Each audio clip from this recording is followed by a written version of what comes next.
We got to have our little intro and our little dance. And what's up, guys?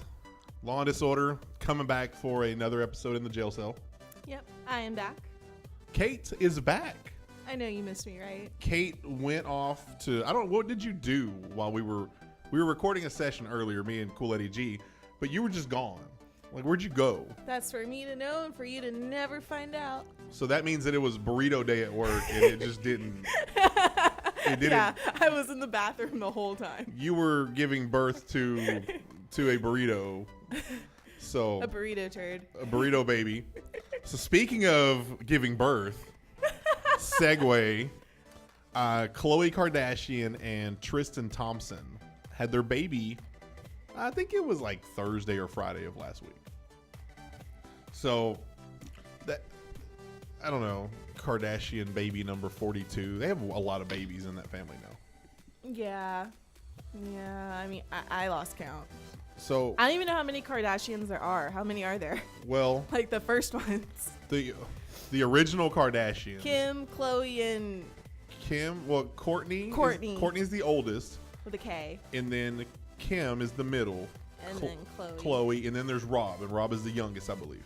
Okay. Those are the Kardashians. Yeah, then who the hell is Kylie? Okay. Kris Jenner, their mom. Kris Jenner had, or Kris Carter, whatever the hell she is now. She had kids with Bruce Jenner, who is now a woman. Yeah. Caitlyn Jenner. Mm-hmm. Well, they had Kylie Jenner and Kendall Jenner. Oh, yeah, Kendall. Kendall and Kylie. Kendall is the one that lives a normal life. And, yeah, she lives a normal life. I mean, she's a supermodel and all that, but she doesn't have any babies. And she pretty much just lives a normal supermodel life. But then, what's his name? Bruce Jenner had, like, 3 other kids from a previous marriage. Ah. And then, I think that's it. So is he dad? Is he mom? What is he? He's both. I guess. I don't know. I don't know how that works in the transgender So if you answer world. the phone, you're like, hey, parent. Hello, Mr. or Mrs. Jenner. So saying, hey, mom, hey, dad, you say, hi, parent. Hi, parent. Hi, birth giver. No, he didn't give birth. Oh, that's right. He was just the semen provider. Yeah. Back when he had equipment to produce. Hi, DNA giver. Anyway. So they had their baby. Khloe Kardashian. Khloe Kardashian had the baby. With Tristan Thompson. Yes. And he plays basketball? He plays professional basketball. For what team? Lakers? Clippers? I think the Lakers. You could tell me anything, I'd believe you. I'm not sure. So they named their baby.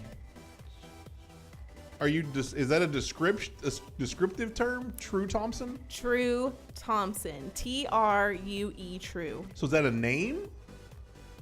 Like, is that the kid's name? Yes. True Thompson? True Thompson.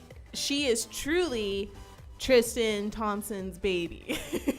Oh, so it's a girl named True. It's a girl named True. Yeah. They had a daughter. She named her True Thompson. Because she wants everybody to make sure that she knows that it's his kid. Because it's true. It's true. It's true that it's Tristan Thompson's daughter. So Tristan Thompson's at home and he's like, fuck, I can't argue this. Bitch want to name him True. Like, what is it with celebrities and having to give their kids, like, just the weirdest, most unique names? Like, Northwest. That's kind of catchy, actually. I mean, I get the appeal, but when I think of it, I just laugh. Like, I don't think that's pretty. But I wouldn't have named... It's funny. I wouldn't have named my other kids Saint in Chicago. I would have named them, like, Southwest. And, like, what's West? I don't know. What's another one? Due West? I would have done Due West. The Wild West? Wild West. Wild West. Wild West. And I would have spelled, like, the first wild W-I-L-D and the second one W-Y-L-D. West Side Story. West Side Story. Yep. There you go. We have 2 kids, and one can be East Side, West Side, and they have to, like, fight for attention their whole lives. You know, I'm digging that. I would. Or if they're twins, name one East Side and the other one West Side. So when you were in my womb, East, you were on the east side of my tummy. When I faced north and west, you were on the west side. So baby and mom are doing well. She is the second Kardashian / Jenner to have a baby this year, and because Kylie Jenner had a baby like a month and a half ago. Yeah, she hid her pregnancy up until like the last minute. And then Kim Kardashian had a baby through a surrogate like at the end of the year last year. Oh, I didn't know that. So it's been raining Kardashians for the last 6 months at least. It's been raining babies. Yeah. Like surprise babies. Like, I think Cardi B just revealed that she's 8 months pregnant. Is she that far along? Yeah. Did you not see her? She was on Jimmy Fallon. She's big. She's got a tummy. Like, she probably has a month left and she's going to pop. How did she hide that for so long? You just don't post pictures on social media. You just don't go out into the world? Hide out in your big-ass mansion that you got that has 6 different wings. I mean, you got plenty of room. Snapchat from, like, the boob up? Yeah. You Snapchat here up. Pictures from here up. And everybody just assumes you're okay. You get the right angle, they don't see the baby weight. Oh, yeah. Yep. Miracle of the internet. So, that's baby basketball talk. Yeah, that's all we have. Baby basketball that's talk. as interesting as it is. Now, to continue sports news, here in the Dallas-Fort Worth area, we had a pretty significant change with the Dallas Cowboys. We did. We said goodbye to number 88. No more throwing up the X. Peace out. The X now means like X'd out. X'd out of the roster. So he's gone. Des Bryant, number 88, is no longer a part of the Dallas Cowboys. No more. They released him on Friday. So what's your thought on Des? I think it's good he's gone. I mean, first of all, I'm not the biggest football fan. I don't have a lot of football knowledge, so I'm not the best person to really give my opinion on this. But from a girl who can understand the basics of football, I haven't seen any Super Bowls that Des Bryant has won for the team or anything like that. I mean, he couldn't even make a catch that was officially a catch until 2 years later. That was like the most acrobatic non-catch catch that we've ever seen. It's not necessarily his fault, but it sucks that 2 years later it's considered a catch, That's a whole different... We can talk about that's a whole nother subject. A whole different we won't get into here. that. But I think it's a good thing. I think, he might fit in better somewhere else. Maybe... What did Eddie mention if he played for like the Giants or something? He wants to stay within the division so that he can stick it to us twice a year.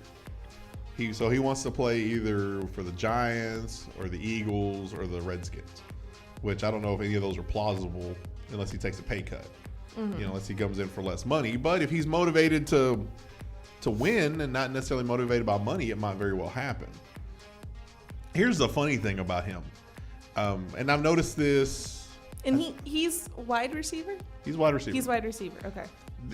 The Dallas Cowboys did him dirty in some ways because we are now in the middle of April-ish.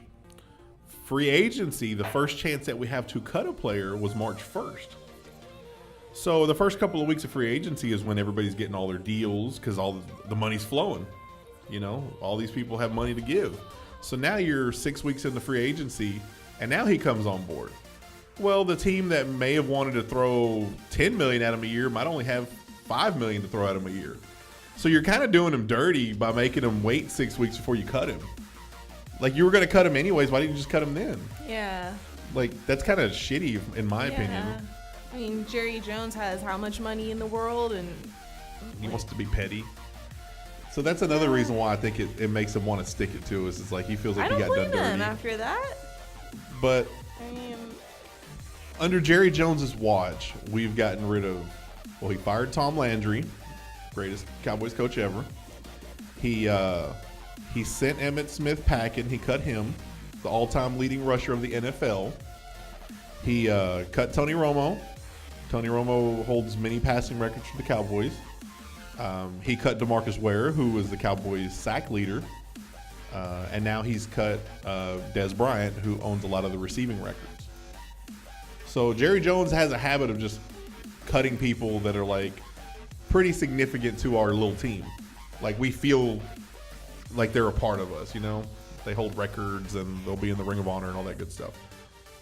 But it needed to be done. It's new blood, younger team. We're trying to turn a corner here.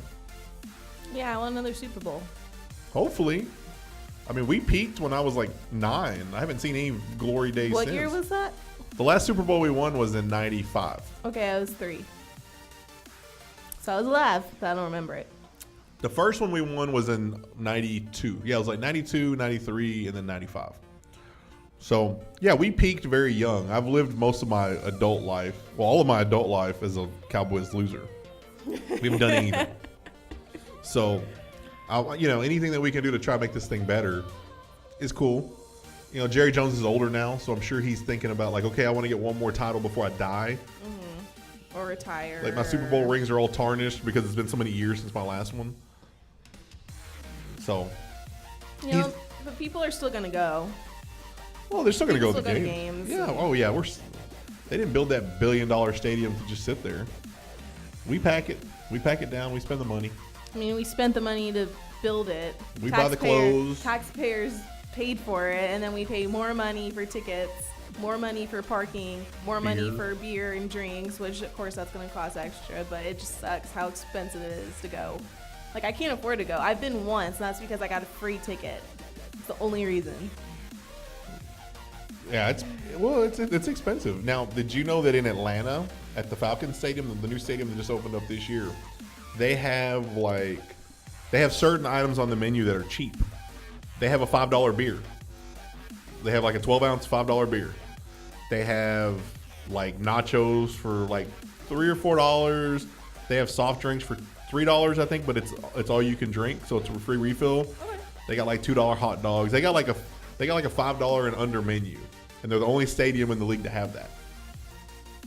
So that's the owner's like, yeah, and the owner Arthur Blank actually, he's one of the founders of Home Depot. So he's like, yeah, I want to give some back to the fans, because it's expensive to come to a game, but should it be that expensive? Should I pay $8 for a 12-ounce beer or $9, whatever the hell I'm paying for a beer now?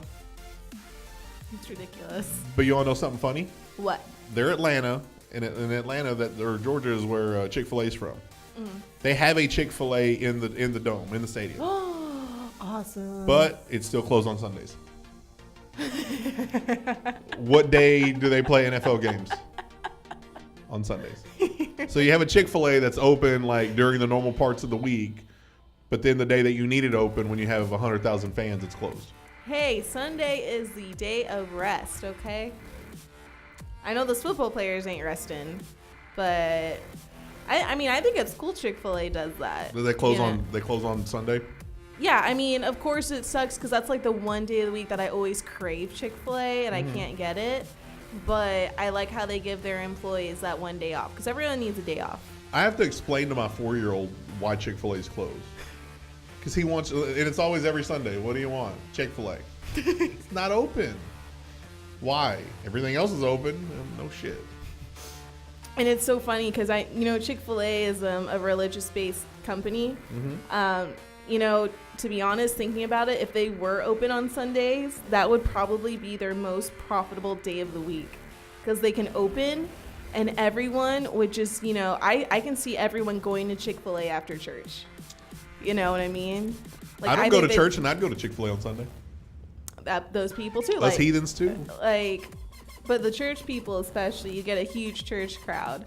But I mean that's so cool that they still say no, we're gonna close on Sundays. But they might not get the crowd. The church people might say no, you're supposed to be super religious and be closed for us to go to church. But now you want to be open like everybody else. No, Chick-fil-A, we're gonna. Or maybe they can open maybe they'll skip breakfast so they can go to church in the morning and then open for lunch. I wish they would stay open later. They close at like 10, even on Saturday, I think. 10:30. I really wish that they would stay open until midnight and then be like, all right, it's Sunday, now we're closed. Oh, I get it. Or be open till like 2. Like, I want to come from the bar and get some Chick-fil-A. Well, people want to go home, Sergio. No one wants to feed you Chick-fil-A at 11:30 and Taco Bell does. Whataburger does. McDonald's does. Yeah. Jack in the Box. Because that's been established already. I mean, why can't you? How much money? If I was drunk, I'm not going to go to Chick-fil-A. I'm going to go to Whataburger, McDonald's, maybe Jack in the Box. That's the worst place to go to when you're drunk is Whataburger because it's made fresh to order. And when you're drunk and you're sitting in that drive-thru, you're going to pass out in the line. shouldn't be driving. I mean, if I'm a passenger, I'm going to pass out in the line. I'm going to get bored. Man, yeah. When I'm drunk, first of all, when I'm drunk, I'm like pass out drunk, so I'm not even conscious. But if I'm just like normal buzz drunk before I hit it too hard, before I pass out, I'm normally not that hungry. But if I had to eat, I would probably want anywhere that had French fries. Jack in the Box, curly Jack in the fries. Box. I like their curly fries. I like Whataburger fries because I like the spicy ketchup. So I would probably just get like a shit ton of fries and just eat those. I don't want a burger. I don't want chicken nuggets. I want fries. You're probably too young to know this, but McDonald's used to have, I think they called it like the McBucket or something. It was something stupid. And it was basically like the equivalent of a large drink, like a 32-ounce drink or 44-ounce drink, whatever. It was a big cup full of fries. Of McDonald's fries. Awesome. It was called like the McBucket or something. We need to look that up. I forgot what it was called, but. Well, yeah. I know they used to like supersize me. Well, they still do it now. They just call it like going large. It's still the same thing, but I'm saying this was like a big. Like a tub. Like a little mini tub of fries. I like McDonald's fries. Those aren't bad. But yeah, imagine if you could get No, that would be me drunk. I don't think I'd eat the whole thing. I'd probably like get full halfway through, but I'd totally split that with someone. Just a bunch of fries. I just want fries. I had a buddy of mine when we were in college. There was a Jack in the Box right around the corner from us. So when we come back from the bar, it was always like Jumbo Jacks, tacos, whatever. Jumbo Jacks, no onions. So my roommate got a Jumbo Jack with no onions, and he's not very, like, he's pretty drunk at this point. He gets home and he eats it. He bites into it. He's just like, ugh, it's like so nasty. And he opens it up, and it's just got onions all over it. And the receipt says Jumbo Jack, all onions. I don't know if when he ordered it, he slurred. But it was just like, it was like sauce, meat, onions, and bread. Like raw onions. Sobered him up so quick. But who the hell, what drive-through person thought it said all onions? I mean, that seems legit to me. I worked in food industry. You That give just the sounds customer. horrible. Okay, you made it seem like there was no meat patty in there. Like it was just bun and onion. It was condiments, meat, and just onions. Like Some no, people eat that. no lettuce, no tomato, no Some people pickle. don't like lettuce or tomato on their burgers. Just onions? Ugh, raw onions? Yeah, I eat raw onion on my burger. Oh, but nothing else. Just onions. I mean, I like raw onion. I can handle it. I guess maybe if there's like a too much on there, yeah, that'd taste. Mine kinda have to be bad. grilled. They have to be cooked. Yeah, I like raw. Grilled onions and onion rings. When I go to Whataburger, I'll order a hamburger with no onions, but then I want onion rings. They're like, okay. Do you put the onion rings on the burger? No, should I? You should try it. Maybe I should. You should try that. I should try that. Add a out. little crunch. Little flavor to it. Mm-hmm. Might have to do that on the way home. Do it. Some onion rings. They make really good onion rings over there. I don't even know how we started talking about sports and pregnancies and people getting cut from the NFL, and we end up with pothead foods. Because we talked about stadiums and then Chick-fil-A and then drunk eating. And it turns into this. Every show. It turns into this. So what you get, guys? Yes. So that'll wrap up sports pregnancy munchie talk. Mm-hmm. I'm Sergio. I'm Kate. We are Law and Disorder, and we will see you guys on the next YouTube show. Bye, guys. Bye, guys.